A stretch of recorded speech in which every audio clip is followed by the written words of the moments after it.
గారు నిన్న సాయంత్రం పత్రికా విలేకరుల సమావేశంలో ఆయన మాట్లాడిన తీరు ఆక్షేపణీయం.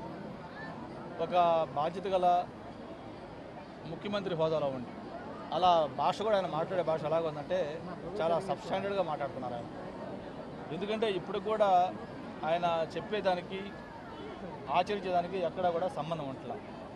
ఒక ముఖ్యమంత్రిని పట్టుకొని సైతాన్లాగా దాపురించాడంటున్నారు, శనిలాగా దాపురించాడంటారు. తెలంగాణలో కరెంటు కష్టాలకి చంద్రబాబు నాయుడు కారణం అంటారు. అసలు యాక్చువల్గా ఆయన ముఖ్యమంత్రి అయిన తర్వాత ఇప్పుడు దాకా ఆయన చేసిన పర్ఫార్మెన్స్ ఏంటి?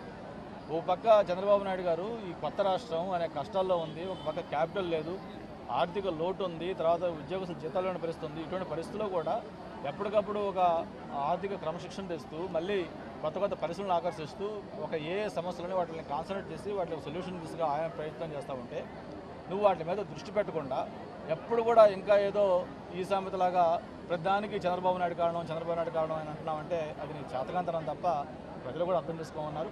ఒక పక్కేమో మాకు ముందే చెప్పాను నేను 3 ఏళ్ళు మాకు కరెంటు కష్టాలు తప్పు అని ఒక పక్క చెప్తా ఉన్నాం.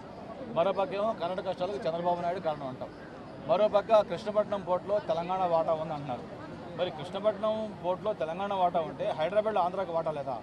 మరి అన్నేళ్ల ఉమ్మడి రాజధాని మొత్తం కొన్ని వేల కోట్లు, లక్షల కోట్ల రూపాయలు అటు ప్రభుత్వ రంగ సంస్థలు కావచ్చు, ప్రైవేట్ రంగ సంస్థలు కావచ్చు, ప్రైవేటు వ్యక్తులు కావచ్చు, అలాగే విదేశీ సంస్థలు కావచ్చు, ఎంతోమంది కొన్ని లక్షల కోట్లు, దాదాపు 13 లక్షలకు పైగా కోట్ల రూపాయల ఇన్వెస్ట్మెంటు హైదరాబాద్ జరిగింది.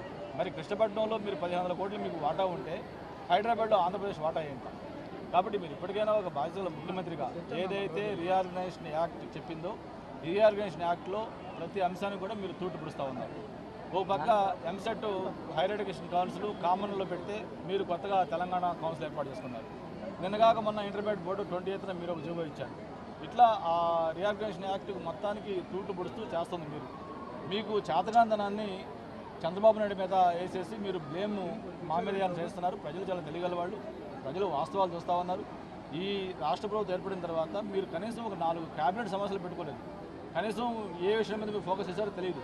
ఓ పక్క చంద్రబాబు నాయుడు గారు రోజుకి 16 గంటలు 18 గంటలు కష్టపడుతూ అందరినీ పరుగులెత్తిస్తూ ఎలా క్రమశిక్షణ తేవాలి, ఎలా అభివృద్ధి చేయాలి ఆయన ప్రయత్నం చేస్తూ ఉంటే మీరు చేస్తున్న పని ఏంటి? మీ చేతగా నిర్వాహకానికి మీరు చంద్రబాబు నాయుడు తింటే ప్రజలు దాన్ని క్షమించరు. తప్పకుండా 1 రోజు 2 రోజులు ప్రజలు మోసం చేస్తే తప్ప ఎల్లకాలం మీరు మోసం చేయలేరు. మీ నిజ స్వరూపం ఏంటో, మీ వాస్తవ శక్తి ఏంటో ప్రజలకు కూడా తెలుస్తుంది.